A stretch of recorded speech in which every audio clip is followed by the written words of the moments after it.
Ready to do the intro? Hey, you craft beer nerds! Welcome to another episode of the Indiana on Tap podcast. We've got the same two crazy-ass people who are generally here. We've got a lot of guests. I'll allow them to introduce themselves. Try not to knock over anything. I'm Simon. I'm the guy who poked the magnet in the last episode. I'm Ryan. I was the guy who wasn't invited to the last episode. That's true. I'm the guy who accidentally spilled the glass on the last episode. At least you didn't. I've heard about that, and I don't. I haven't watched it yet, so I don't remember that happening. Well, Simon was very nice. He's like a mom. Basically, I set my glass down, and then we had the tasters of the Evil Czech beer, and I went to get one of them, and I just went, boop. And Simon was like, no, don't do that. It's okay. Simon got called out last time for poking the bottom, so. I don't think that microphone's working. Oh, come on. Yeah, Here, you can share. oh man, there's gonna be three dudes on one. We're gonna have to say Well, college. Three dudes, one microphone? there we go. It wasn't turned on. Oh, yeah. down a little bit. Sorry, folks. This is gonna be a terrible thing. Yeah, let's turn that down a little bit. So, here we are. We are at Evil Czech up in Mishawaka for Liberation Day 2017. Let's grab this. So, we're trying this Facebook Live for the first time. So, here's the can. It probably looks backwards, but whatever. Liberation Day. This is the Patton Pilsner, right? It says beer. All right. This is weird. Jeez. So we've had one heck of a day. We have done a nice little northern beer trip just to get up here. Stopped at Kopacetic Brewing, then went to 18th Street, Burnham, Bare Hands, and now we're here. And as you'll probably hear throughout this podcast, Dustin has had quite a lot to drink. Yeah, fuck you, asshole. See, there we go. So it's all positive. it's all very Always positive. Yeah, I mean, I take this kind of ridicule when he's not this drunk. So That's it's why all right. Matt drove. Yeah, that too. I'm the responsible one today. I'm the DD. Damn right. Yeah. So, tell us a little bit about Liberation Day. Where did this come from? Why do you guys have it? All right, somebody. One of Looks you like guys. the guy that wasn't here last And- time. So, Yeah. I'll speak.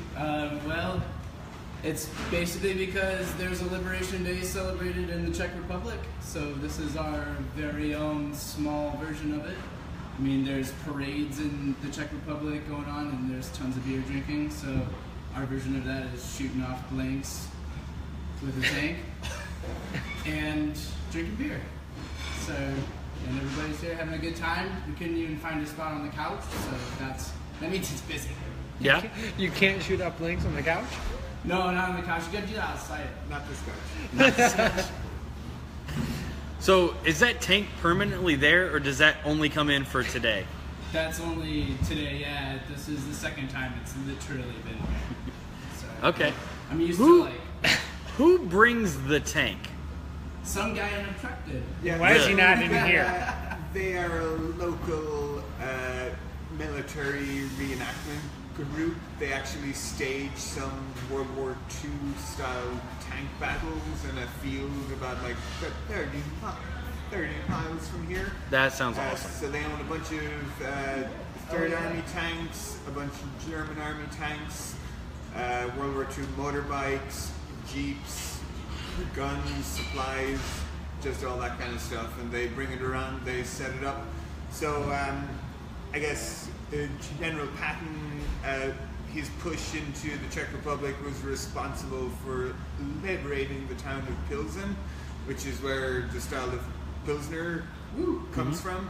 So that kind of ties it back into what Ryan was saying, and just, you know, we're Evil Czech, the owners from the Czech Republic, very close to where all that happened. So it's just kind of a, you know, celebration of all that. So that's where the tanks come from. They got brought along by these guys. And last year there was only a tank, a jeep, and a motorbike here. So there's substantially more equipment here this year. Okay. Yeah, when we pulled up, we parked, and there was a tank there. We were like, What the fuck did we get ourselves into? I remember a tank being specified, but it's a little bit different when you pull up and you're like, oh, there's just a tank in the parking lot. There's just a tank. All right. That bitch is gonna shoot Yeah, us. and people are just getting up and getting inside of it, and somebody was like, it's cold out here. It's not cold in the tank, is what someone said. I was like, yeah, I bet not. I mean, maybe not. You can actually, they will let you get right inside the tank. We should go live from the tank. Podcast from inside the tank. Right? Why did we not? Why did we not go live from the tank? We should pause and just read it. Yeah, redo this. Yeah. Yeah. We'll get there later. Yeah. Probably without the microphones. Facebook At Live this from the rate. tank. That would be awesome. We may do that. That's a good idea. So, just like every other podcast, we have a bunch of news, all kinds of stuff like that. And I had everything set up perfectly, and then one brewery out of North Carolina disrupted everything I had set up beautifully here. And since you guys are here, we have to get your opinion, because this is insight knowledge that we have our opinions, but we're outsiders. We probably think a little bit differently. And you guys probably do too, because you don't own the place. Wicked Weed out of North Carolina was bought out by AB-InBev, and there has been a huge backlash, probably more than any that we can remember. Like, nobody else that we feel has had this kind of backlash selling out, and that's with Ballast Point, Lagunitas, some of those super big ones. What's your guys' opinion on this recent buyout from AB-InBev? I'll feel this one. All right. Woo, right there. So I think the big thing about Wicked Weed is that it's the first brewery that really had a huge niche market program. I mean, Wicked Weed's our program is like unprecedented, like in the beer world in a way, and it's difficult because they had the Invitational coming up, and 20 plus breweries now have pulled out an Invitational. But by the same token,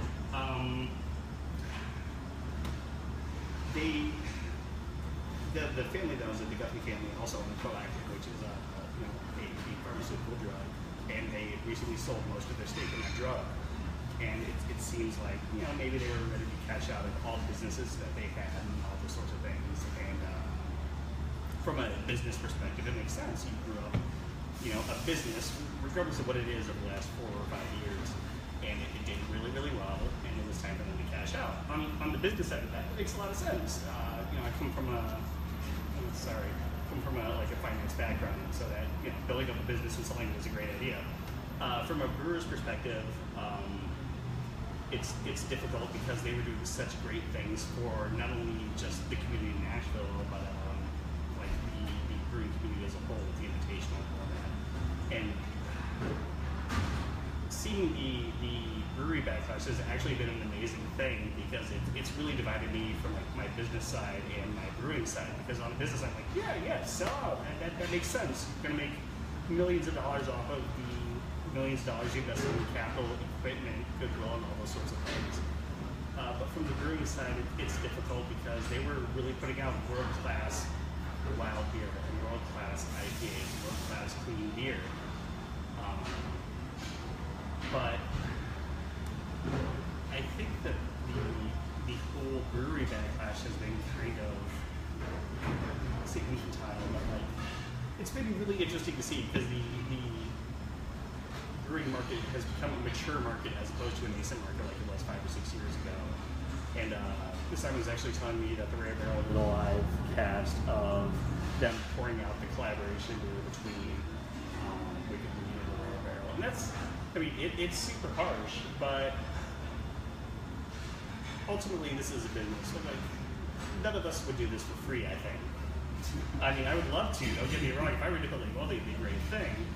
But in a way, we have to remember that like every brewer is trying to make a living doing what they're doing. And if you get a chance to do something like that, if you get a chance to make a product that is so good that somebody else wants to buy it, it's great. But by the same token, if you're selling it to an entity that is so focused on pushing gold out of the market, it's awful. So it's a really weird line to walk between those two. And I hope all the brewers and all the cellarmen and all the packaging guys at Wicked Weed do well. I hope they get to do the things they do do for a living. I hope they continue to do that and love what they're doing. But it's a weird conundrum being on both sides of it as a beer drinker and as a brewer, figuring out where I stand on it. Like as a business guy, great for all the dudes at Wicked Weed who made a whole load of money on this transaction. But at the same token, you're really going to squeeze out shelf space for the local guys. And I think we talked the last time on the podcast. Avery. Yeah, Avery, exactly. The like schism between buying regional beer versus buying super local. Like I like to buy regional beer every now and then, but when I want to buy local beer, like that's what I'm focused on. So it'll be interesting to see how that plays out. Yeah, I think most importantly, and this kind of came up with one of my friends who lives in Asheville, which is where Wicked Weed currently does most of their stuff. Is she said most of the people in Asheville are livid, pissed off. They don't want anything to do with Wicked Weed.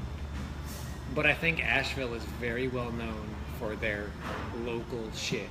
And I mean that, like their mom and pop food, their mom and pop beer, their mom and pop grocery stores. And the crystal shops. Yeah, whatever you can do to get local shit from Asheville.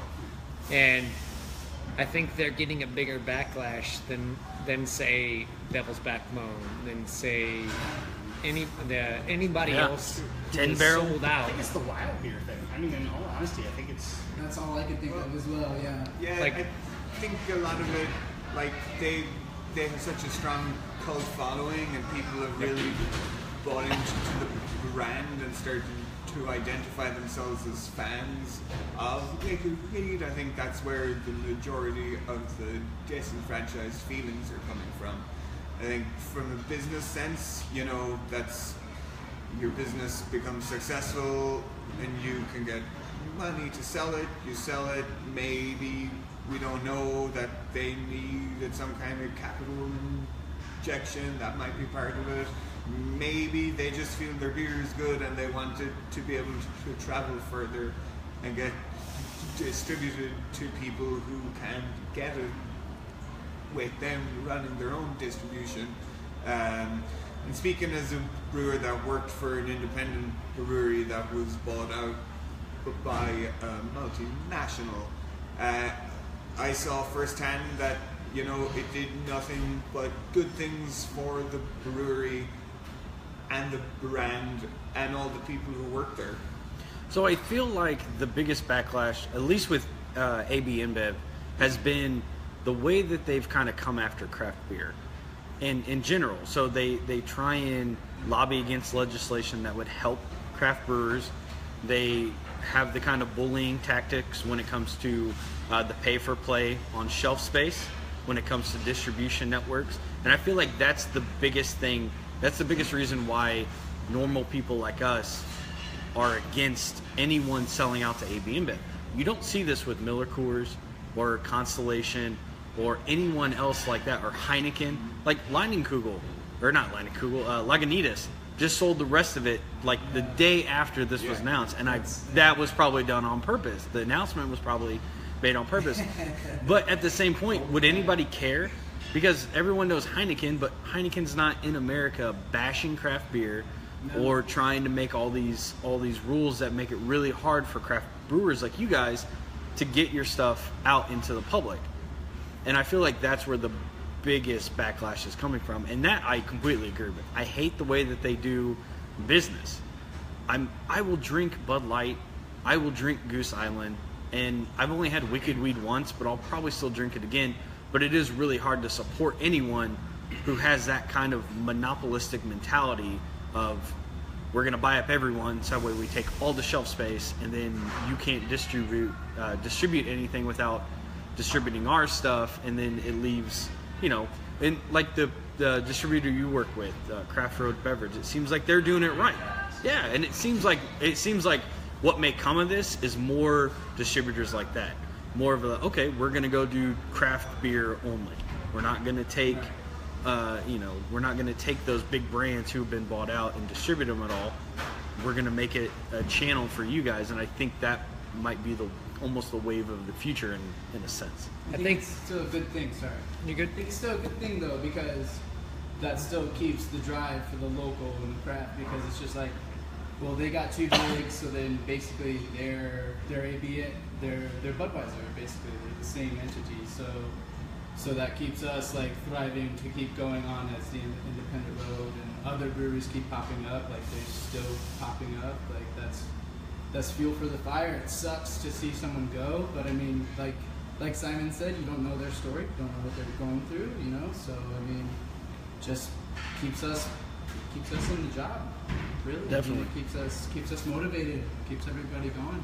It's funny that you mentioned fuel to the fire. Matt and I chatted quite a bit about this topic, and I think the thing that kind of stands out the most to me is we chatted about people being bought out, whether it be Ballast Point by Constellation or several others, but I don't believe that we'll call it backfire or the bullshit that Wicked Weed has put up with would be nearly as bad had they been bought out by somebody, say Constellation or say Boston Beer Company or any of these other big beer people, because Anheuser-Busch does these bullshit marketing schemes that are brewed the hard way, or fuck these people that make wicked badass beers because we want to talk about Budweiser during the Super Bowl.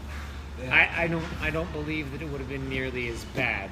As well, we have a good friend that lives in Asheville. She worked with us for a while, and she made the point that Asheville is very local, and they live and die by the local people, whether that be local food or whether that be local beer. And Wicked Weed's getting a huge backlash from these people that they don't want to be involved with somebody that's not owned by themselves or somebody that sold out to a third party, and they're concerned about the Funkatorium, and they're concerned about everybody else, whether it be the Asheville location or anybody else that Wicked Weed owns. They're just concerned that they're not going to be around because everybody hates them.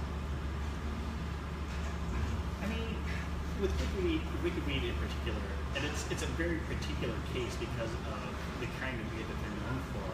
I think at least in the beer drinker community, it wouldn't have mattered whom they sold to. It could have been Diageo, it could have been Constellation Brewing, it could have been Miller Coors, it could have been AB-InBev. But because the niche that they fill is such a, in all honesty, very, very small niche of the beer community. I mean, wild and sour beer is such a small part of the brewery world, and the people who are fans of it are die-hard, passionate fans. They could have, somehow I could have come up with $30 million or however much they sold for and bought them out, and people would have been living just because, like, wild beer in some ways is the last bastion of like completely independent brewing. I think that a lot of that backlash is warranted because of the fans that they have. They don't like. I'm a huge fan of all beer they do. It's great, but I think that because of their particular standing and thing, like the Funkatorium Invitational, which is a great festival. I've never been. I would love to go, but I mean, like I said, 20 plus breweries have fallen out of that just because of this thing. Like I think that 20 plus breweries would have fallen out had it been Miller Coors, had it been Kidding out in Japan, had it been a Canadian conglomerate, just because it's no longer a quote unquote local brewery. That's true. Yeah, I feel like Jester King and whatever the other Rare Barrel. Yeah, I feel like they would have had the same reaction no matter who they did it to or who they sold out to. So, but it's one of those things, and we talked about it last episode, where we kind of overlook. We live in what we'll call one of the sour just kings of the universe. I mean, Upland is crazy involved in the sour world. And it looks like, according to an article that was written by one of the Indiana On Tap guys, that they're not 100% sure whether or not they're going to stay involved in that Wicked Weed festival. Now, on the Wicked Weed website, they were not involved, to my knowledge. They were not listed as a brewery that was involved. I don't know that that's whether or not that's true or not. I just read what was on the Wicked Weed website. But even then, if they stay involved, you know, do they get people who are pissed off at them? Or if they stay involved, is that something that's good for them? You know, are they going to grow? And that's something that's interesting to me is if, say you guys did a sour beer, you guys had a sour, let's use 18th Street, for example. They have a sour, the sour note. They have a sour side to their brewery. If they were to jump on the bandwagon and say, well, look, all these places are leaving. The Rare Barrel's leaving, Jester King's leaving. Well, let's jump on board here because this is Wicked Weed, you know, it's Goose Island and it's a few others, Tin Barrel and so on and so forth.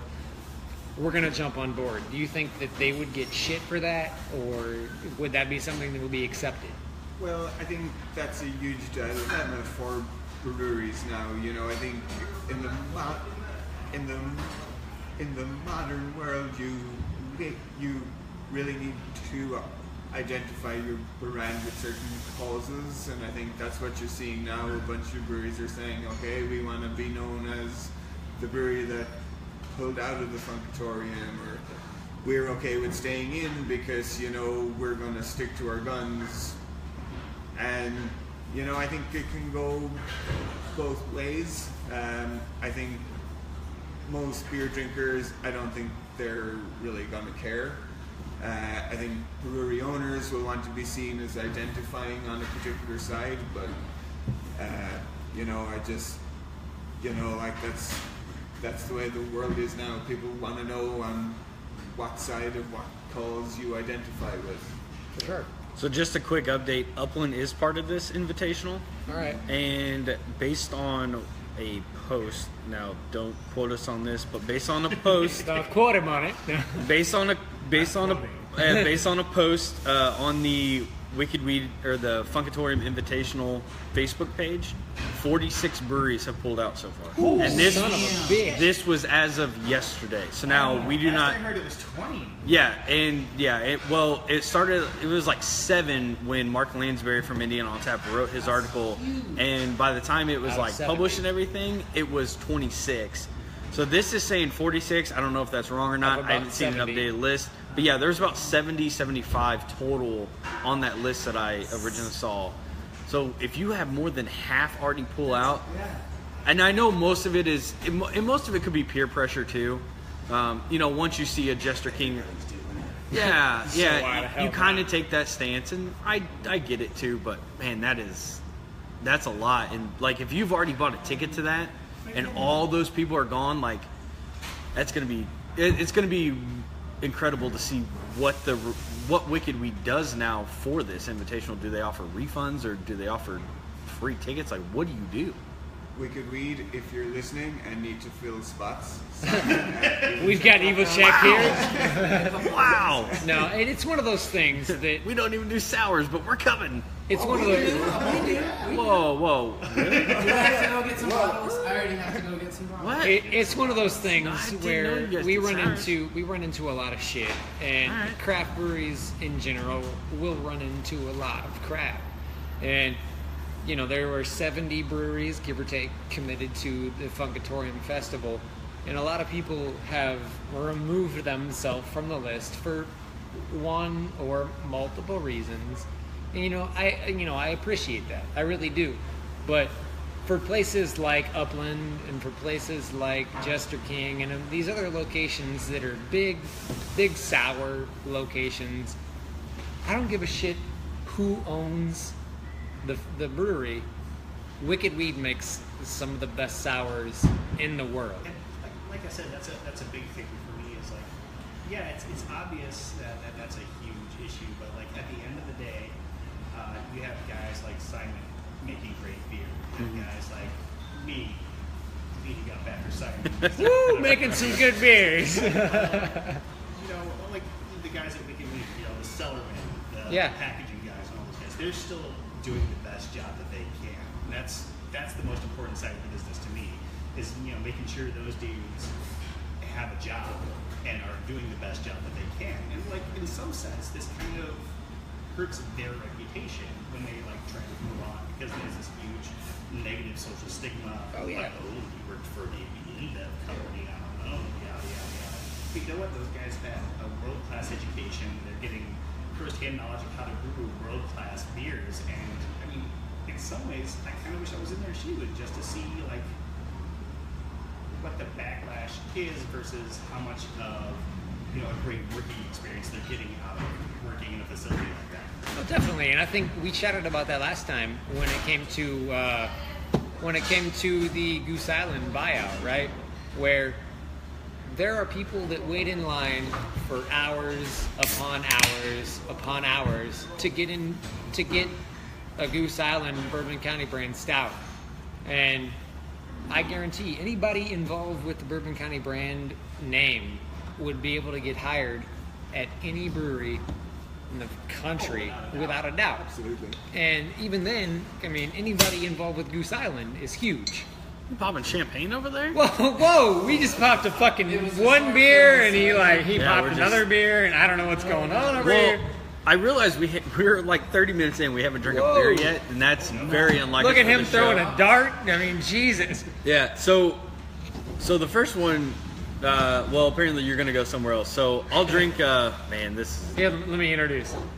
The first beer is empty as fuck, and there is no label on it. I was gonna say it's not empty. There's This just is no an label. unlabeled bottle. It's actually it was our citrus and salt it smells great. sour. It was a blood orange. God damn it, dude. Well, okay. You have to tell me how that is. I'm gonna drink the Patton Pilsner. So, and then we'll just swap later. That's freaking good. I don't know. We don't work here. You said this was a... I'm not gonna. A Gosa? Yeah, blood orange goza. Nice. I do not like Pilsners. This is good. I was born in Europe, but so was this dude. We have way too many I beers just- going on right now. I don't like Pilsner. I like Gosas. This is blood orange Gosa. Yeah. All right. So what I'm drinking is the Patton Pilsner, I got a blood and this orange is Gosa, the and I'm basically gonna the drink more of it Liberation if Day he beer. And this is really good. Like I'm serious. I typically do not like Pilsners. It's just a style that, for whatever reason, the taste is just usually off to me, and I don't know what it is. I swear I'm not pandering to you guys. I would tell you up front. I've done it with black IPAs and stuff like that. I dislike them. For whatever reason, this is really, really good. I really enjoy this Pilsner. Appreciate it. The Ghost Is is there- really good. Is there anything special about this Pilsner Other at all? than, Or is it just... Other than well- Trump being on the label. yeah, Patton Trump. There's a Trump on the label. So it's just a pretty straight up pilsner malt. We use Sats for bittering, and we actually use a blend of Mandarin and Bavaria called Melon It's a and different Hallertau Blanc for the aroma hops. Sure. Okay. Man, this is good. It's a little fruitier, I think. Well, just a little bit fruitier than like a traditional Pilsner, getting more of that like spice and floralness out of it. It's a little bit more of that like kind of white winey, grapey sort of. Yeah, I don't think you're going to do much holding two microphones. Put them up and just talk. I was in a metal band. Double fist in the microphone. I can see that. I'm on tracks 3 and 4. Let's go. Go big or go home. I'm sorry, Navy, on top. I'm sorry. Yeah, well, I don't know. I don't know how many All we have. There's a 300 lot. plus of so, you. Yeah, if 200 people actually listen to this, There's tens of us. there's tens. Tens of of us. 12s. They're having fun. Yeah, hopefully they are this episode. We'll see. So, all right, let's at least talk about one other news story. Assistant brewers have the mic. This is all. I know, right? This is good. This is good. This is what everybody needs to hear. So, Throw Simon under the bus. Calls me names. calls me names. So one of the big news items out of Indiana in the brewing world, Books and Brews, they are franchising, and they've announced a brewing agreement with Flat12, which I find very interesting because I don't know how many times I've seen this before. So Flat12 is going to be brewing the 5 like house beers that Books and Brews have. That's Nancy, the Citra Hop Pale Ale, Clifford, the Irish Red Ale, Shogun Soba Ale. I don't think I've had that one yet. Amber Ale brewed with buckwheat, Charlie, which is their Charlie and the Chocolate Factory, Chocolate Milk Stout, and the Cream and Punishment Cream Ale. So they're going to brew all those, can them in 12-ounce cans, and then you can also get them in half barrels and 6 barrels. They're going to be in stores. No idea yet where, but Books and Brews did tell us that, man. It's ridiculous. Books and Brews did tell us that they are going to be in stores, and then you'll be able to get them at all of the Books and Brews locations, the franchises, all that stuff. And Flat12 is going to be the only person brewing on a large-scale production those 5 core beers. This is an amazing partnership.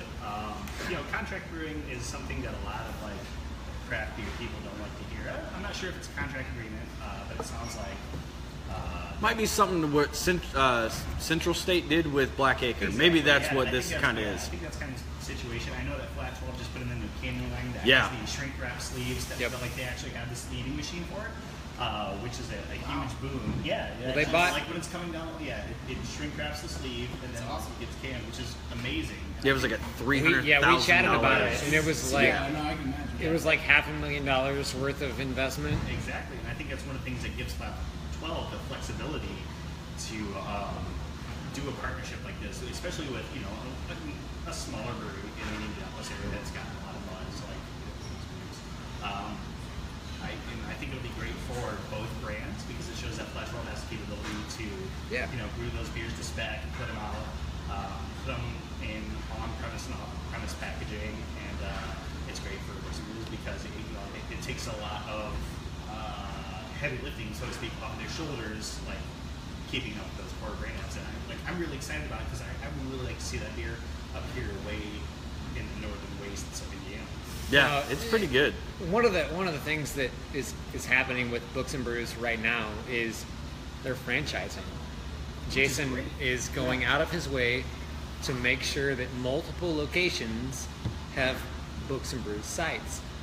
He met with Books and Brews Brownsburg recently. He has met with Carmel. He has met with 10 to 12 other locations. Selfie time. Where they're going to have Books and Brews stuff. And my guess is that's going to be brewed out of the northern location. There in Castleton area, where Jason started. But It's all Indianapolis touch, you know that, right? yeah. Yeah. It's all the same No, kind of. it's all right. We See, got. our listeners give a shit. No. Yeah, they know what we're But talking about. anyhow, it's going to be brewed out of where he started. My guess is. I could be wrong, but that's my guess. But he just met with Brownsburg, which is out west. He's got a location north in Carmel, and he's got a few other spots where They're opening one in Muncie. where they're That's where gonna be they're a growing corporate one. rapidly. And I mean, he makes great beer, and he's a fantastic person. So I'm excited to see that happening. But it's really cool. We've not seen most of their stuff anywhere in liquor stores. No, The only place we can get it is by going to the original location and getting it in 22 ounce. Well, I if think not- you can go to Zionsville too. Yeah, but for the most part, literally by 22 ounce bomber. That's the And- thing Yeah. for me is like, as a guy from way up here, it's when I go to Indiana. Unless we give it to you, you're fucked, right? Because I mean, I have places I love to go to, and I have friends at, so it's hard to like That's good. stray away from those places. But it'll be nice. Hopefully, it gets up here, and I'll be able to experience those great beers. Otherwise, we'll take care of you. Yeah. We'll just start making weekly trips up here You to hear that, bring you Jason? beer. We need some beers to send up north. Like a step parent arrangement. I'll come down when we Yeah, come up. when we- I mean, Jason, I think these guys need some beer up here. Somebody is locked out of the building. Blood Orange Gosa. All right. How's that taste? Not too bad. It's great. Not, I loved it. yeah, it's pretty good. I'm hit or miss on sours. I know I'm the weird one on this podcast, but a lot of the times the sours, it's either way too tart, or just there's something just way too on one end. It's never like kind of like a balance in between it. But no, this is good. This kind of reminds me of we had 18th Street's Yep. Pineapple Gosa today. We had the sour note Gosa Yeah, today, and and it was it kind of reminds me of that. solid. it's a nice balance. This is one of the first ones that we ended up bottling. We had the Culver location in just sitting there in despair, doing nothing. So we were just like talk the owner into putting barrels down there and just putting Brett and all the stainless and just saying fuck it and just just doing it, and we did, and it wasn't even the first beer that we brewed. It was the first one that came out of there, and it was the first one that was ready, and we were. I don't know what we were about it. We had to go for it, is what it was. We had a time crunch, and we made an event for it, and it worked out. And I think from that one we've just been progressing. So you just grabbed the bull by the horns. Yeah. Just like all of us just brainstormed. We talked together, and then we figured out what to do, and whether it worked or not, I don't know. So how many other sours have you done? So far, we've had the citrus salt sour, the Goza was the first one, and then we did a saison, which we doused with 12 strains of Brettanomyces. So that was technically our second one, and then we did a black IPA with black IPA saison, bottle conditioned with Brettanomyces. Okay, this stuff is good. And there's more. Yeah. We did a tote beer. We're excited about it. What is that? I've never Tote heard of, beer? I was gonna say I've not heard of a tote beer, so now you're gonna have to explain. It's not a style of beer. It's making shit up It's a bullshit. in a tote bag. Is that? Can I make this in the Indiana City tote bag they gave me for? Yeah. That's awesome. You know, I was born in Germany, and tote beer was spelled the proper way it means dead beer. So that's not good. Spell what you will. Okay. So I could just touch the microphone. Done. Yeah, try Hiding not to this get shit. it. That's all right. That's all right. So one of the other Indiana stories we have here, the Indy Star, Amy Hanneline, did a article. That she is. Did an article on the 9 of Indiana's most award-winning beers, and so they took a look at. So it was all sanitarium? Basically, And it's some just Sun beer. King. That beer and Sun King. That's it. So it was the Indiana Brewers Cup, Three for the plate, Great some American name. Beer Festival, and the World Beer Cup. So they took a look at all those from 2014 to 2016, and then combined and ranked them. I don't fully understand the ranking system in this, simply because I feel like gold medals should hold more, but there's some where they have a gold and the one above them has no gold. So I don't fully understand the system, but that's all right. I'm not here to judge on the ranking system, if any of that made sense. Number 1 is Sanitarium, Beer Brewing Sanitarium. To be fair, it's a Yeah, right? It is one of the best beers that Indiana puts out. It deserves the ranking of number 1. They called it the Michael Phelps of Indiana beer, Absolutely. so I could definitely see that. So 20-ish gold medals. 3 gold medals and 2 silver. That's not Michael I was Phelps. going for That's like Ryan Lochte bullshit. That's like Ryan Lochte. The It's not Michael Phelps. the second one is Beer Brewery's ESB. That's good shit. That's 2 golds and 3 silver. Very nice. Third was 3 Wiseman Hot for Teacher Miss Doppelbach. Can't say I've ever had that one. I had like Really? years ago though, at the source even too. Hey, I'm just going off. Hot So for teacher. All right. yeah, it's Not hot. Did I say? Sorry, that's Fountain Square. Oh, did I say hop? No. Yeah, my bad. Well, Hot. we all registered hop. Yeah. I also No. feel like I knew where you were coming No, that's all right because From the West Coast over here somewhere. So they have 3 silver and a bronze. So this is kind of where the system I don't understand Breaks down? Mad Anthony's Auburn Lager. This is where the system breaks down. It's a brilliant lager. Yes. It has 3 golds. They deserved it. Yeah, no. Yeah. So my problem with the system is they have 3 golds. Is it because it maybe? Nope. Why have we not had that in But then Indianapolis? the number 6 has 4 total, and the number 5 only has 3. So yeah, I'm confused with the ranking system. So Amy, if you listen, can you please tell me. I know I probably should have asked. That's like journalism 101. Why don't you ask? Well, because I'm lazy and I did this all last night fair. before I came up here. Because we don't All right? drink all day. and Yeah. So Matt Anthony's is number 4. Sun King Cherry Busey. Which is That's fucking awesome. Yeah, it's fantastic. It's brilliant. That's good, and then the little offshoots that they do of it, the variations are really good. What kind of variations Yeah, do you do? they have Yeah. all kinds of it. Well, they they have cherry do like a Brucey. well, they Yeah. do blueberry Busey. Oh. Yeah, So you can only get them in At Sun King. the tap room, so Sun King does. $20, I'm sure. One, no, so No, one it's thing not even that- canned. one- I was about to say, if they're in cans, that'd be awesome. One thing Sun King does really, really well is they draw people into the tap room. And they draw people in by having cherry muckles and blueberry boothies and so on and so forth only available on draft in the tap room, Oh, that's amazing. which a lot of places don't do. And a lot of places bottle all that shit and they ship it out, so on and so forth, or they release it in a special release. Well, Sun King says, look, you can get our shit pretty much everywhere. You can get Wee Mac, you can get Osiris and Cream Ale anywhere. That's it. And a few of the other. That is really in it. Indianapolis, we get a few others, but outside of Indy, that's pretty much it. But if you go to the tap room, you get one-off things.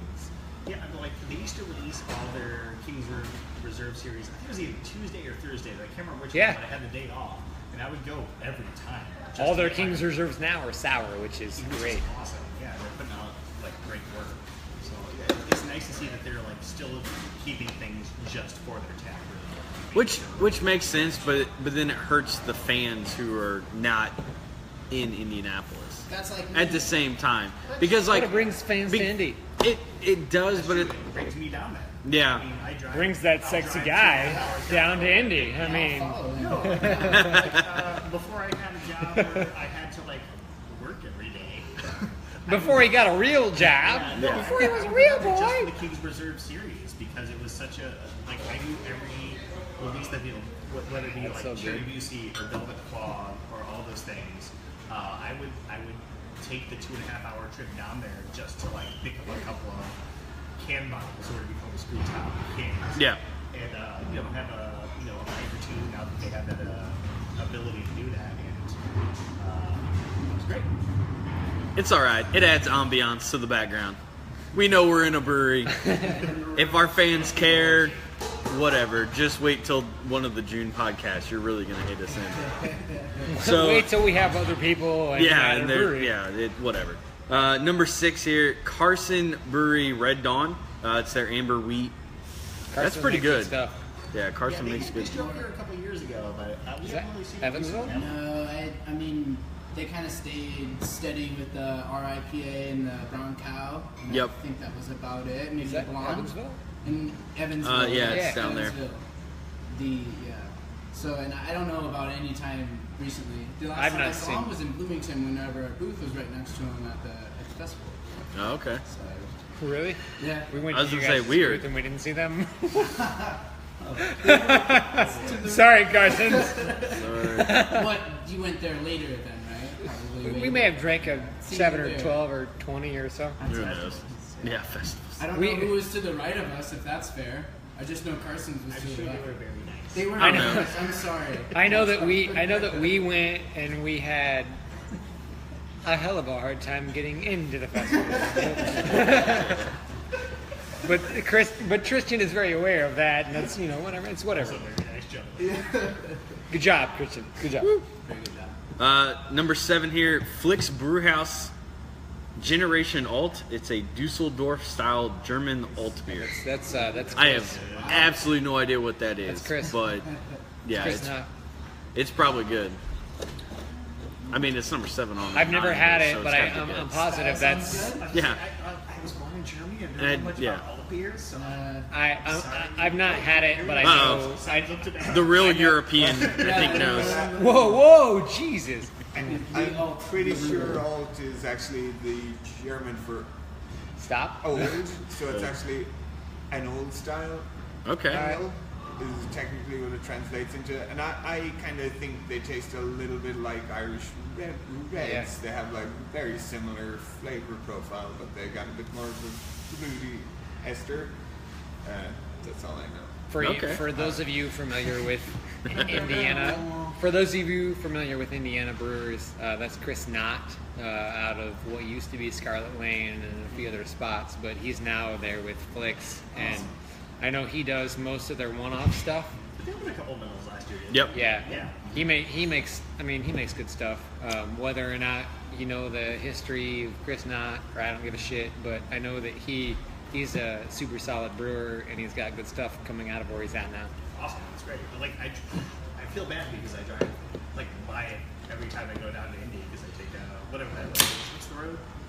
It depends, 69, 65, 70, 465. Like, I look to my right when I'm driving downtown, like towards downtown, like, oh, there's that place that's it's probably Keystone. Yeah. So it's a Keystone. Yeah. Like, oh, that'd be really cool to go to, and I always pass it, and I feel really bad every time. Like, You should go there. How you It's get to the head drink shop? a beer. Yeah. So Keystone, it does run right past Flix there, and if you've not caught a beer there, You I guys would drinking over here. definitely recommend catching a beer there. The beer we drink. It's a great place to catch a beer, but they also have some of the best seats and some of the best food for movie theater in the world. Basically, it is a brewery and a movie theater combined. I mean, how the hell can you go wrong with that? We go there. Like my computer room, like my office room all the time. Yeah. We go there as much as possible. My wife likes the wine there. I love the beer there. And, I mean, who the fuck can go wrong with beer, wine, and a movie? That sounds so much easier than smuggling a bunch of Yeah, and cans then with carrying it me in your fucking and bag. fucking Like, coughing every time or like I just have to like pop the top real slow and it's like That's hardcore. Like, I do that with candy, not with beer. well, see, oh man. Like I'm My taking some, girlfriend, like... she's got a purse, right? So like there's like I he's mean- also the one that doesn't like hot beer, though. So. But all I'm drinking is beer. It's free now. I do the same thing. You're like opening up your packet of, Open up my fucking, gummy up my bears. Coke. Like, I didn't buy this here. I opened my Coke here. Don't sue me. Sour Patch Kids from Aldi. Yeah. Yeah. I didn't buy for- these Sour Patch Kids. If I go to a movie theater, I'm getting an icy. I'm a fat kid at heart, and I always will be. Yeah, blue. Yeah. Flavor You blue. get the blue Fuck that icy, and that's it. Like, oh, there's beer? No, because this is a 2.5-hour movie, and I don't want to have to get up and I go don't want to pee. go to sleep. So I'm getting a large icy, and I'm getting one when I'm leaving because it's free to refill. There's a veteran right there. Exactly. It's a veteran thing. Once again, Indiana podcast listeners, we're very sorry about this podcast. But if you don't want to be a giant But now you pussy, know how to work the system when you're at the movie theater. Exactly. you take Exactly. beer and you don't be a pussy like Matt. That's all right. I'll Well, I don't keep have drinking a my Flix- ices. I don't have a Flix Brewhouse around here, so Flix Brewhouse, please come up north. This is the only one in Indiana. Exactly, and we're jealous. I'm pretty sure the rest of Yeah. them. You know, they have JBF medals, which is amazing. Very nice. What did they win for? Did they win for the alt beer? I mean, the alt beer has 1 gold, 1 silver, and 1 bronze. So I don't know exactly. That's what put it on the map for me. I think it was like, oh, there's this movie theater in Indianapolis because that's what we call everything down there. Isn't it in Caramel though? It is. Yeah, It is in. technically. It is in Carmel. Oh, that's how you So the best thing is we stopped on the way here at Starbucks and I said, look, Matt, I'm gonna have you order me a grande caramel latte, but that lady at the front window is gonna say, did you mean caramel? Yeah. And Just like the city. she did say that. And I'm like, no, I don't want the city in my beer. Not cool. I want the flavor. But Would you believe out here it's the same? But the thing is, that's the only one in the state of Indiana. It's in Texas. It was founded in Texas, and they've got like 9 of them in Texas and 4 or 5 others elsewhere. But they brought one to Indianapolis, and that's really neat. Like it's If cool. they're producing good work, I mean, that's the only thing they care about. It's good shit. I mean, every beer I've ever had there is good. Even their standard beers, like the Weemac Osiris and so much from Sun King, all their standard beers are good. Everything I've ever had is great. Their one-offs are great. The movies are great. The cool thing about it is, I don't know if you've been to like Studio Movie Grill or not, but Studio Movie Grill is the same concept, but they don't have let's say they've got elevated seats for Flix, and the people that serve you kind of run below you, and they don't interrupt your movie as much, even though Matt's a bitch about it and is a pussy. But In the trenches, ducking covering. yeah, but so they hide a little bit better, and you've got an elevated spot from where they run behind, but Studio Movie Grill kind of runs in front of you. Either way, who can bitch about beer, food, and a fucking new movie? Oh, yeah. Number 8, Sun King Sunlight Cream Ale. The best beer that's made in Indiana. Yeah, that's right. That's what I've heard. It's my favorite beer. So- It's my favorite beer that's Get out of made in here, run Indiana.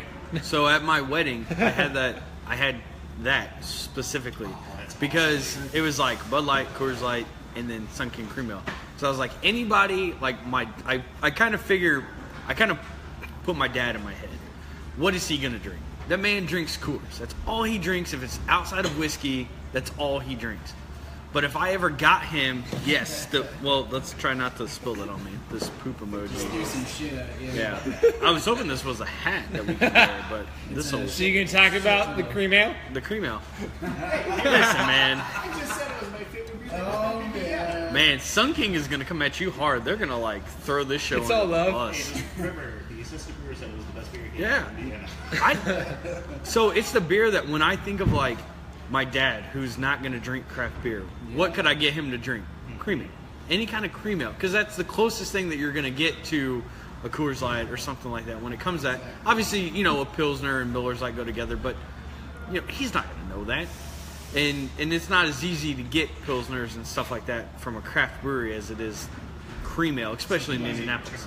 Yeah, that's kind of my go-to. All right, there's a bunch of old people here who don't drink craft beer. This is what I'm going to give So you you. don't have to explain what it is and Exactly. how it's different That's a to nice what beaker. they're used to. Yeah, yeah. It's perfect style. Thanks for the last time. I appreciate Thanks for the beaker. it. Those are expensive. I have gotten Don't some break it. fights over Sunlight, especially when they won the medal. Was it last year or 2 years ago? AB-InBev last year. Yeah, and it's for me, it's one of the best beers that's brewed in the state. And you know what? If you are a craft beer junkie, if you're a purist, it's a boring beer. It's fine, But you it's know, good. It's one of the most perfectly made beers Yeah. for the style. And some people just will double this boring beer category. I'm like, you know what? But they won a fucking gold medal. Yeah, it was. I don't remember if it was Goose Miller was Miller gold. Light wins gold medals for Pilsner. Well, and that's the thing.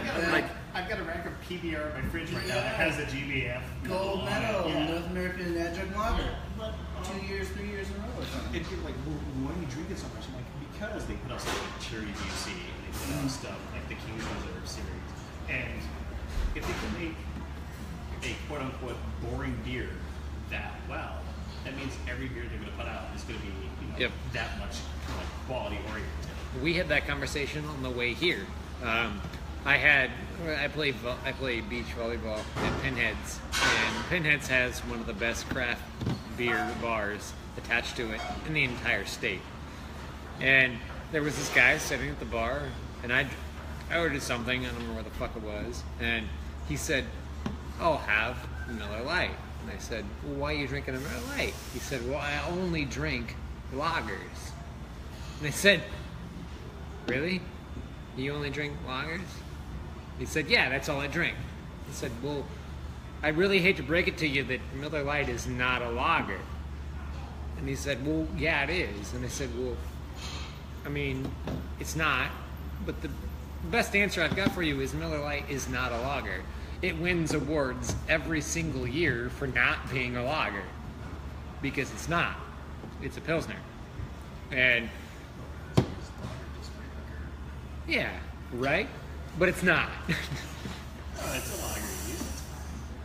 But Oh, is this going to be a fight?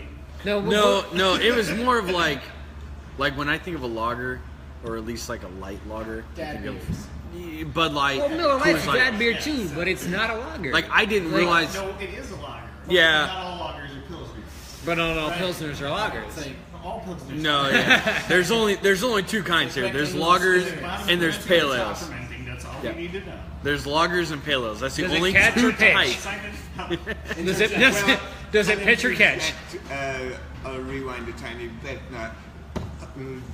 just add on, and like something that was touched on about the cream ale. I think we're living in a world where, you know, a good beer and exciting beer are being confused as the same thing. I think people expect beer to blow them away every time they taste it, and they don't recognize what a well-brewed beer is versus a beer with exciting flavors. That's good. You know, I think as a brewer, some of the best beer in the world is Budweiser, Heineken, Miller, Coors. You buy it in America, you buy it in Europe, you buy it in Asia. It tastes the same. It's not all coming from the same brewery in all those different continents. Their consistency is impeccable. It's not very exciting, but I think people have to start to separate exciting beer and good beer. No, they're two that different pisses things. people off, right? Because Budweiser makes a fucking solid beer. They really do. And I don't get me wrong, I am the last person who will walk up to a bar and go, you got 49, 50 beers on tap and I'm going to order a Bud Light? Fuck that.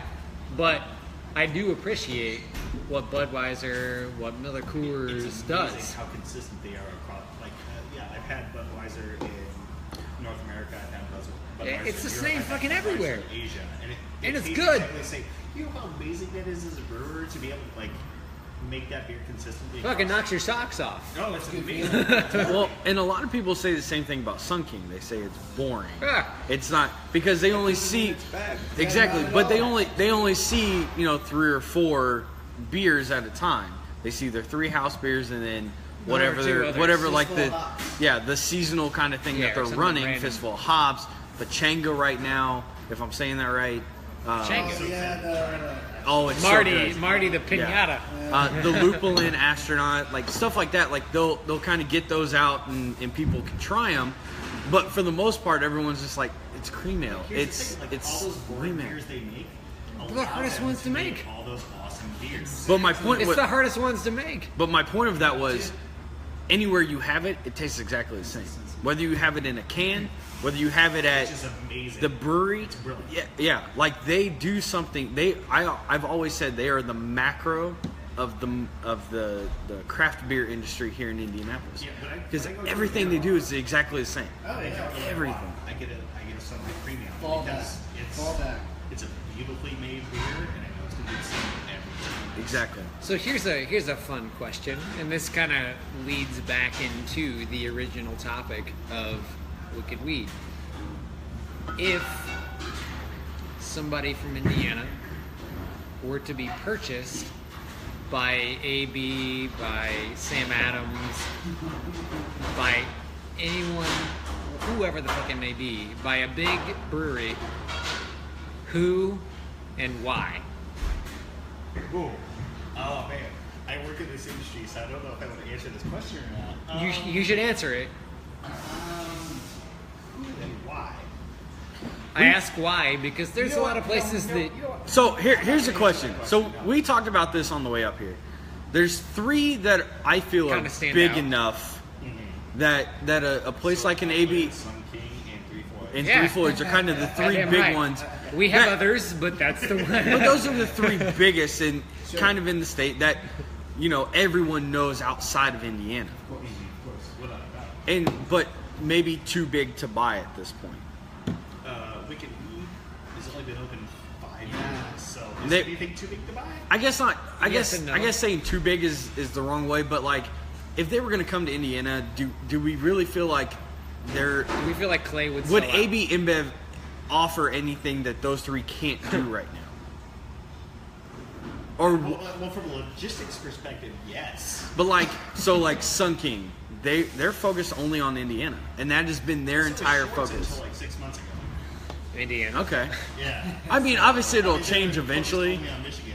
Upland seems to be known worldwide, But I mean, especially because they're sours. If you ask, I know you can't, and they're working on distribution, and then 3 Floyds is just 3 Floyds. So like, if somebody, What does that mean? Like everybody fucking that's knows a good about the dig. Floyds. Who doesn't know about zombie dust? You say zombie dust, and everyone's like, oh. That's what I mean. This was like talking about when he was living in Ireland and working in Irish brewery. He's like, oh yeah, India's off the beer map because of Three Floyd. Exactly. And Upland and all that stuff. So, like, do they really need the backing of AB-InBev at this point? You know, Depends money. on your like logistics perspective. Yeah, and I mean, money is one thing, but like, would it make sense for them to sell out? Maybe not as much. So on the way up Who here, and why? we kind of thought about what are maybe some of those middle tier guys. The middle tier, yeah. Yeah, the middle tier.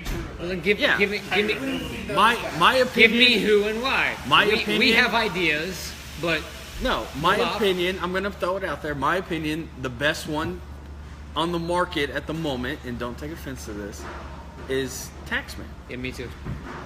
That's Exactly. Because one, they do not one style of beer, but everything's Belgian. It's a very specific, and they do it brilliantly. So you buy them out and you start spreading that. That's something that, you know, like they got Wicked Weed. Now they're in that sour market. So you don't need an Upland because that's what Upland's most known for. So now you take Taxman. Now you got that Belgian market, and you gotta go from there. That was kind of what I threw out as. That's a good theory. Honestly, I think if any of those like kind of middle tier ones, that's up there. And Oh, Simon's making like All right, I'll jump in. Listen, it's all right. If you guys don't want to answer, we understand. But it's our journalistic integrity to throw this out. I'm just kidding. We have none of that. Say Evil Yeah. Czech. No. Yeah, don't throw yourself off a cliff. Czech is right for AB InBev right here. I mean, Simon's already ready to go to the Funkatorium Invitational. He's ready to throw himself completely He's under the bus. ready. He's ready to head there. Yeah. Where is the money? Oh, I get health insurance? Let's do this. Yes. I think, you know, when a brewery gets to a certain size, there are, you know, the bigger they get, the fewer options they're left with. I think you look at somewhere like Lagunitas. They are so big. They're in. I think they're in every state in the U.S. Feels It's like it. the top-selling IPA in the country. They are probably not running at full capacity. So what's next? They need to start exporting, and it's much easier to export your beer when you're either in partnership or owned by an international brewery. So you know it can be the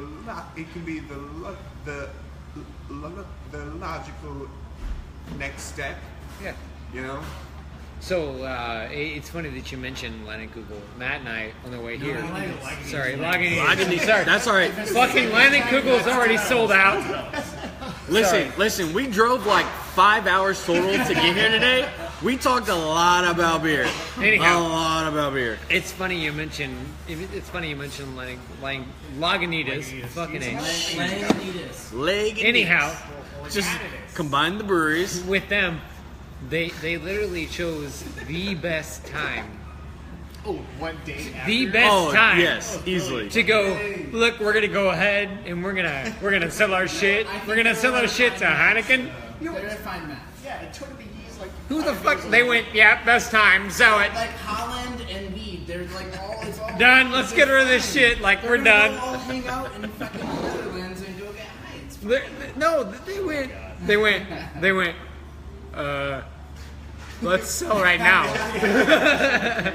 Let's sell a little stuff. Yeah. Wait, where did that bottle come from? I don't ask questions. I just like beer. No, I don't I either. found it. So I don't ask questions. So I hold just on. say beer. we still got time. So okay, cool. so Yucky duck. so we only made it through 8 of those Yaki beers. da. The last one, number 9. So that way Amy gets her whole thing. Hopefully she's not mad that we're reading this on there. I'm sorry, I sold a lot, but I was excited. I know, right? Sun King Batch 666.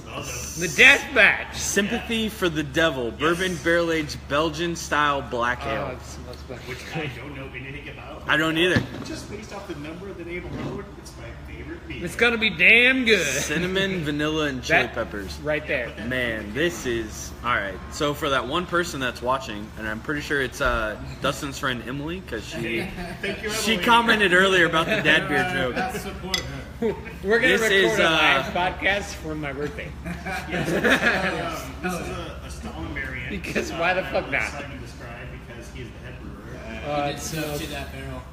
It's a variant Yeah. of our Russian Imperial stout with cinnamon, vanilla, and ancho and smells chipotle good. chili peppers. Totally. Man, Smelled really good with it. It smells good now. I don't know about this beer. I'm not gonna lie. He's a pussy when it comes to peppers, so No, it doesn't have like heat, but it has a lot of It's okay. the skinny flavor. Bus, throw him under. It's okay. That's the if you haven't caught on, that's the entire point of the podcast.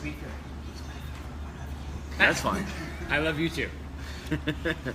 I'm the one who's not drunk at the podcast. That's how this works. So this is gonna make this thing run. Yeah, That's damn I'm the one true. who set That's it up me. while he's wandering around doing. No, I'm the youth here. Fuck you, Oh, I yeah. was with him. Well, that explains a lot. Simon's back here like, where's everybody at? I'm I like, was with him. Dude, I don't know. I went to my car, I grabbed the gear, I came back here, and you're the only one back here. I was with Corey, not my fault. One thing we I should... don't smoke, it's his fault. Yeah. One thing we should probably mention, Damn it, Corey. get near the end of the podcast here. We'll probably drink a couple more beers. 7, 10. Yeah, who knows? This episode is brought to you by the Tasting Society Marketplace.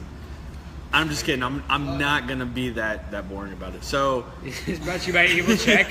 Evil Czech, get out here. We're a part of it. Drink Yeah. some beer. So they are a part of it. It's Goddamn good beer. $59.95 a year. If you use the promo code podcast, you get $10 off your first year. You can learn more about it at www.tastingsocietymarketplace.com.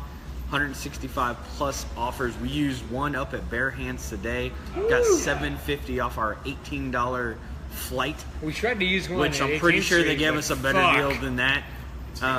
Yeah, we tried to use it at 18th Street and we're like, wait a minute. That's expensive as fuck. We should probably Pass. hold off because we've already drank here. But yeah, so check that out. Go ahead, use that promo. flight. It at least shows our boss that people listen to the show And if you go to 3 or 4 breweries, easily. and you use the marketplace, you're gonna save what you paid for the marketplace. Oh yeah, If easily. you use Indiana on tap, or I'm sorry, if you use podcast as, He's so drunk, he's just repeating what I've said at this point. I mean, I've I'm caught trying to help you this. out. Like 20 seconds. I know, I've I'm caught trying to this help. multiple times today. If you use podcast, If you use podcast as a promo code, is what they're trying to say. It's You gonna be save cheaper. $10. wait, what cast? Podcast. Wiener cast. Oh man. Slow down. And so to the guy on Reddit who wants to know whenever this show goes off rails. We won one too Man, far. I combined words. Yeah. Not We've only gone has it one been too far. since the very beginning, but right there. That's your point that you're looking for, guy on Reddit that I've talked to. Yeah. Indiana on tap. All those people. So obviously I'm probably not gonna get to talk about the events I went to, but that's alright. Next Top Model, that was a fun event. What events did you go to? Well, I went to Next Top Model. It was pretty cool. Redemption won. Tell me about it. Oh, Redemption won with the Redemption won again. So they were technically co-winners with Metazoa. I know, but It's just at like Freaky Furries again. no. See, Naked I wasn't people? there last They were year. dressed up as naked people. Yeah, the guy came out dressed as kind of like a Hawaiian type guy with a lot of body paint, and they had painted the Redemption logo on his stomach, which I thought was pretty impressive because I thought it was a sticker, but it turned out to be. I haven't had any of that yet, so don't drink it all. I'm trying to finish up whatever That's really good. cashmere outside. That's really good. Yeah, we'll go into that because I love Dustin's version of this, and God damn it. It's exactly right. Cash me outside. That's what it was I about. had to hear about this 20 minutes before the podcast started. I had no idea what Catch Me Outside was Right? until That's all right. That's what it's about, right? I had no idea what it was No, until I, yeah. just Don't give me You know that you're shit. getting old. confused when people said it to me, and I was like, "What? Yeah, you know Matt- you're getting Matt's old. giving me shit. When When I'm right. Catch me what? You know you're getting What? old when a meme is like way above you. You're like, I don't know what that means. Like, what is that? I had to have people explain it to me. Like, what is that from? Here's the video. I don't understand it either. Why do I have to watch 5 minutes of Dr. Phil to figure this out? I don't understand it either. The reason I understand it, I'm out. the reason I understand it is I have really young people, Really young people. That's weird. like 22, 23. And that's gonna be the podcast. I have younger people. I don't need Dustin getting arrested for this podcast. Jeez. Fuck off. I have younger people. You missed so much. Did I miss Oh, yeah, you All right. missed. Don't talk about something similar. Okay. All right. You missed young I people. have younger and people, Oh no. 22 Younger through people. 25. Just young adults at least. Christ. Because I had them in the basement. But who play volleyball with me Okay. In the basement. in the basement. The net. But Yeah. anyhow, fuck these older guys right here. Whoa, wait a minute. What the fuck is this? That fuck you. He's talking about Hide his it. basement. Hide it. Hide it. We've gotten away from weird Anyhow. things and gone back to beer. Don't But worry. for the best part, Local beer. Growler? I have people, for lack of better terms, who Adult tell me guys. to set them outside. Slaves. I don't know what that means. And I'm like, I didn't either until I watched the fucking video of Cash Me Outside. So someone took a volleyball reference and turned it into No, backwards. a cash, or took a cash meme, took a meme and turned it into a volleyball reference. Like that's just. I'm a nerd. I play volleyball a lot. Is that what It's being like a reading like a wait? beer When did reference. playing volleyball mean you're a nerd? What? No. What? there's No. No. What does that mean? Do you play? That means you're a jock. You shut up and get out of here. Hurling. Wait, I hurling? could, if they offered it, I You would can play. be a volleyball nerd, but you can't be a nerd that plays volleyball. If Hurling's from Ireland, right? Yeah, because they have it. They have an Irish Fest downtown. if they offered, They played at Irish Fest every year because it looks somewhat like lacrosse but with wooden It's sticks. Like cross meets hockey. it's you push it with a fucking broom. Yeah, well, it's fucking Ireland. What else are you gonna do? You're gonna drink, If they offered it, go to I would church, play and it. kill each other. That's all there is. I'm the type of guy that. I'm the type of guy. He's that would laughing so play hard because he knows I'm right. Look, I've been look. there once and I know this. They had a soccer match. It was so this is big. bad. No, hold on. I went in 2010, and what I learned was on Sundays You the play bars soccer? were closed. No, the bars are closed on Sundays. Because you play soccer. No. Until after church. Yeah. Well, okay. Fuck that. But in Europe, there, you play hold soccer. on. But there was a soccer match that was on at like 9 a.m. Football. Manchester that was on at United like versus 9 a.m. Liverpool. And I don't remember who it was, but it was so big that they what like she said. made a law that all the bars could open early, specifically for that Manchester soccer United. match. And it was the week I was there, and I'm like, that's insane. That's Manchester. Like I United. can't imagine that happening here. You're right. Manchester City. It's It was Manchester just, something. it was, Neither of those places are in Ireland. yeah. Doesn't matter.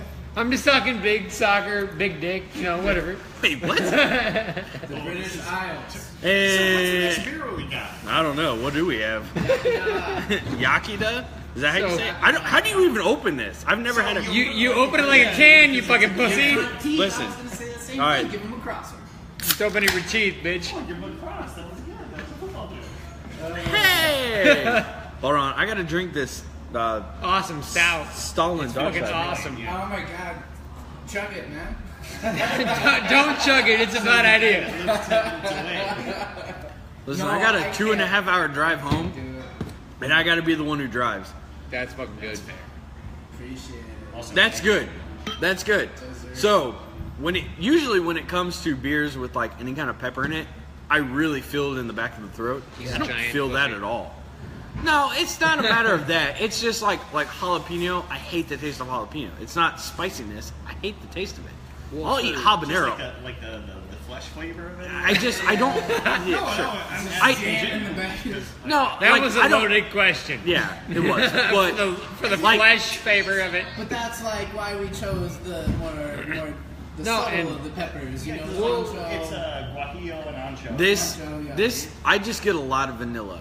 For So those- I don't really taste cinnamon. Are I you Oh, man, that's all I get. So Matt can't taste cinnamon. Apparently that's a thing. Yeah, he can't I taste was cinnamon. I was on the Speak podcast, which is a completely different podcast. He can't taste And cinnamon. we were at the Broken Beaker Brewery downtown on Mass Ave. That should be here because we break beakers. Yeah. Daily. And they were like, here's it was like cinnamon vodka or something like that. And they're like, and the guy specifically said some people can't taste the cinnamon. So we all went around. I'm like, I don't taste Yeah, he any can't cinnamon. taste cinnamon. And everyone else was like, oh, I cinnamon forward. I'm like, get it. I get don't it. know You what smell any of it, this is. though. Do Yeah, you can smell it, but you I can't get it. taste it. Yeah, But I'm that's also that weird. weird guy that like cilantro tastes like Oh, you get the cinnamon. nasty. Oh God. Oh, weird. Yeah, anytime like I buy some like POS pre-made sauce. salads, I'm like, shit, there's cilantro in here. Like one bite in, I'm like, well, I'm done. I can't do. I don't get anything out of Amarillo, and it's like one of the it. This. Do this. I don't know what he's pointing at, so it's a little hard. So last episode we had this Russian Imperial Stout, but it The wasn't non-variant version. it wasn't it the was the base cinnamon and version. vanilla with peppers on the episode, and I was a fan, but I'm a far bigger fan of the one with the cinnamon and the peppers. Awesome. And Yeah, he's weird. well, my reasoning. What? And you're holding out? Yeah. My reasoning being, and I'm a big fan of spicy beers, and I like cinnamon, and I'm sorry that this guy cannot really taste. There's like no spice in this. that but you can't even taste cinnamon. You know, Well, yeah, I I can't taste it. So this beer tastes like a fucking smoky Imperial Stout, right? I don't get that. Personally, I just get the vanilla. He just I tastes. honestly, it tastes like vanilla Imperial Stout. But There's like a little bit of a kick, but so for those of not us, enough. I'm a fan Or- of the subtleties when Yeah. it comes to like spicy additions. So like, I never really want to taste anything super prominent. I want everything just to kind of be there in a nice balance. yeah, and Even when it comes to the barrel, like I do not like barrel-aged beers that taste like nothing but barrel. Yeah, where the barrel kind of takes Yeah. over everything. It should be like, it should be a backup flavored component, not the main flavor component. No, definitely, and I appreciate every single flavor that you guys put into any sort of the Imperial Stouts.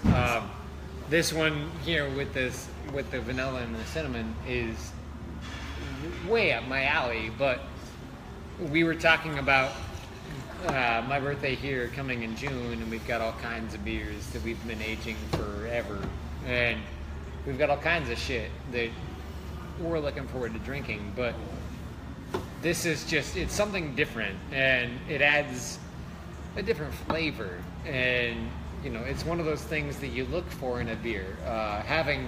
Having been able to travel to different locations, I've traveled to Oklahoma, I've hung out with the guys that do Prairie, I've hung out with the people in Missouri. Name drop. Yeah, hold on. I can name drop more if you want. What, you got a Prairie shirt on right No, now? I just got a shitty prairie tattoo, guys. Wait, what? Do you know Chase? No.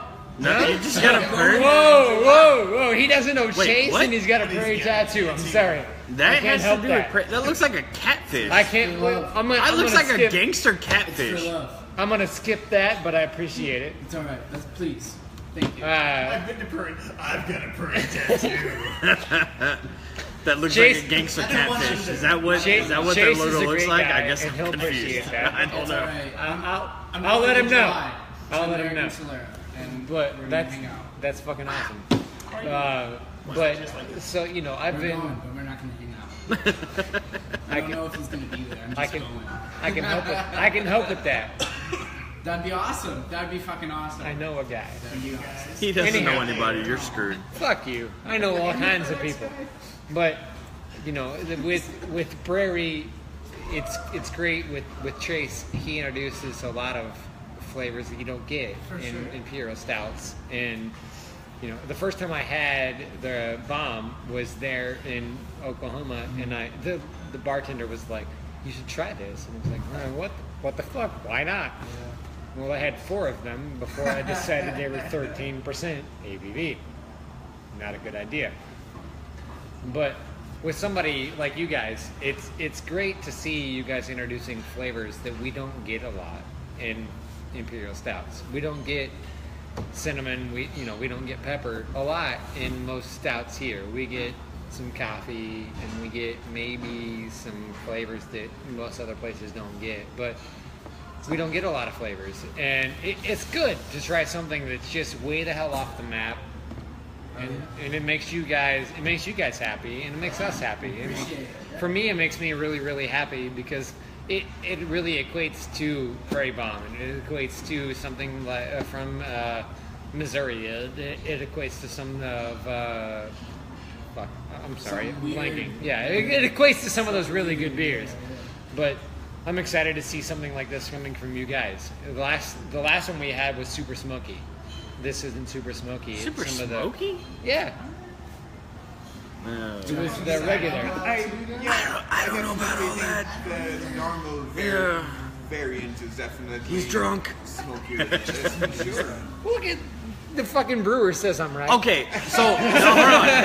I do remember he said He was right. there is a It's smoke. smokier than this. There is a smokiness to it because I remember he specifically said that, and I agreed. There's a smokiness to it, but that's not this one. This is completely different. But But I think yeah, the other it's flavors layer Says on the top guy of that's it. scared of hot beers.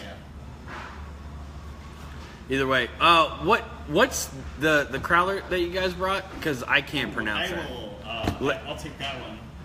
So this is a crawler from Yakida Brewing Company in Yakida. Indiana. It I always was pronounce that horribly wrong. The brewery I first worked for. It's unpronounceable. That's fine.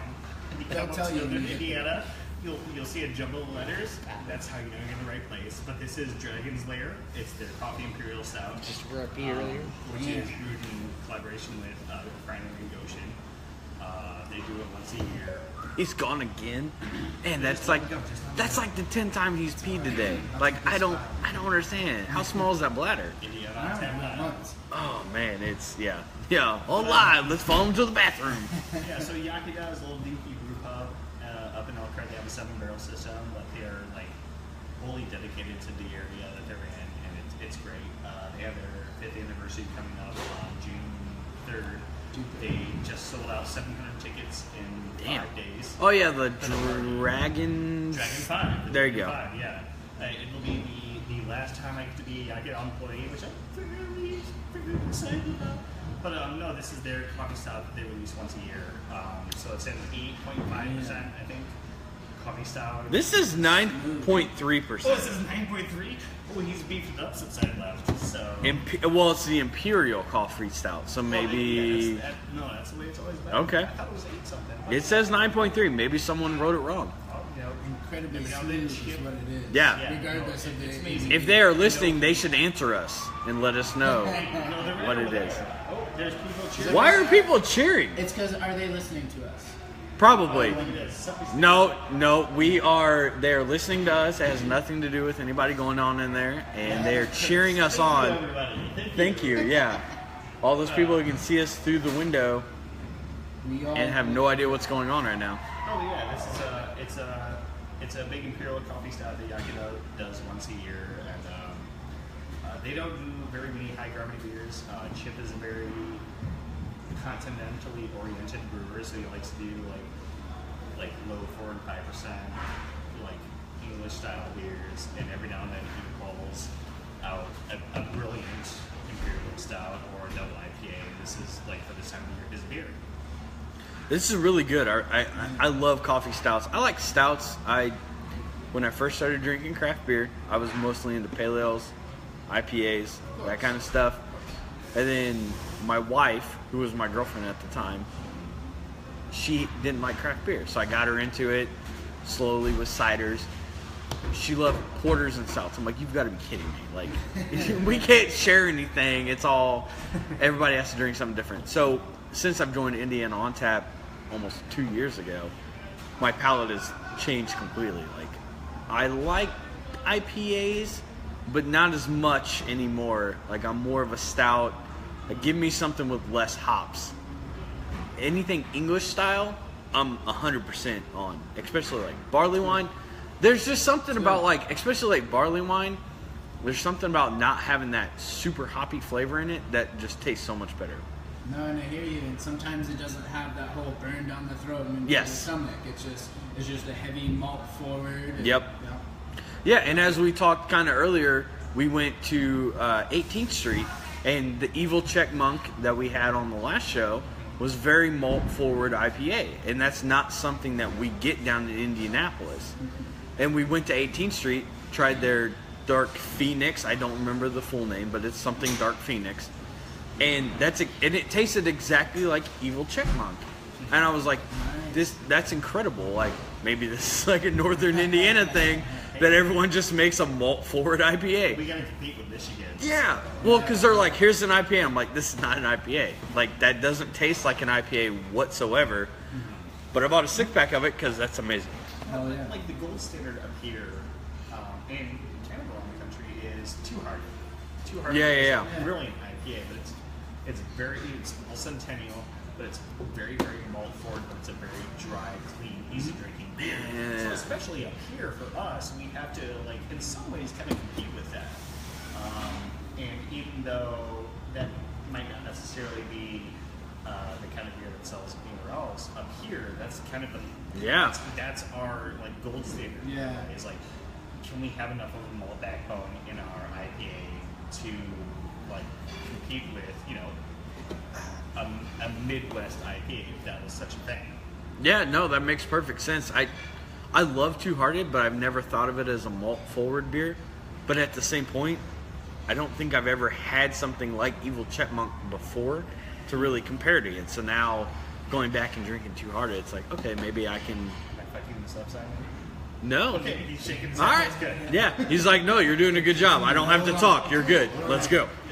No, that's fine. So But no, I like He hasn't asked for the mic yet. he's like, stolen I got beer. I'm good. We're good. Like, We're just gonna drink. That's the thing Hey, now he's gone. The kind of beer that we do here is that it's very balanced in every sort of way. Like Evil Czech Monk, like I said, it's a malt forward beer. That's great. Instead of Chipmunk or double IPA is, it's got that malt backbone in there, but it's super fruity, super dank. It's like all those things, but you still get that like pendulum swing when you're drinking it. It's like, oh, this is like all fruity, nothing, but then you get that little hop or malt kick in the backbone of it. So, and it's one of the reasons I really enjoy the beer that we make. Awesome. Well, I think we've covered everything. Obviously, we didn't cover all the news, but whatever. We'll save that for next time. It's all right. We're hitting the hour and a half mark. We've had a lot of people complain that 90 minutes is too long. Whatever. They don't. So we'll just listen. We're gonna be under 90 minutes, so we're fine. I don't know what that means. He's throwing out like hand signals, and I don't know what I knew it about. Right? Okay. Maybe some things for after the show. Then I don't know. We'll find out. So with that, this is gonna be our show. Thank you for listening to the Indiana on Top podcast. Podcast? Bad cash, we're from Boston. Oh man, Please- I'm catching up Please to listen to the podcast again. catching up to Dustin. This is why I quit writing, because if you make one grammatical error, everyone is down your throat. But if you make a what she grammatical error while you're drinking beer on a podcast, no one gives you shit about it. It's the greatest thing in the world. It's true. Podcast. Sounds kind of racist. We've got an Irish guy on the podcast, so we can call him podcast. We're gonna call it the podcast. Podcast for short. But listen, wait. Yes. We discerned last time that my family's from Ireland. I am of the O'Quinlan tribe. Why are you hating on me? I do. Actually, they're. He really hates his family. Oh! Yes! So This is awesome. So we may have to have some discussions, because that's all I know is that we're from Ireland. And when I went there, I found family crest and what they mean and all that fun stuff, which I can't find anymore. But I know Google. it's somewhere in that house. That's all right. We are from Ireland, which explains why I can drink a lot more and not be as drunk as this guy next to me. Fuck you. Hey, it happens. I'm sorry. You're American, and it happens. I'm not driving. He knows it. I also had a hard time finding this place. And the girl back there said, "Can we Wow. come in there and be really, really quiet?" I said, "Yeah, sure." Oh man! All right, so we are off rails. With that, we are going to end this show because this is done. Thank you for listening to the Indiana on Top podcast. Thank you guys. Yes, thank you for having us out here at Evil Czech for Liberation Day. Fuck yeah. Thanks for putting up with us. And You putting up with me? Yeah, exactly. Now I'm gonna have to deal with that for a 3-hour drive home. Fuck you. Cheers, guys. Keeps you up.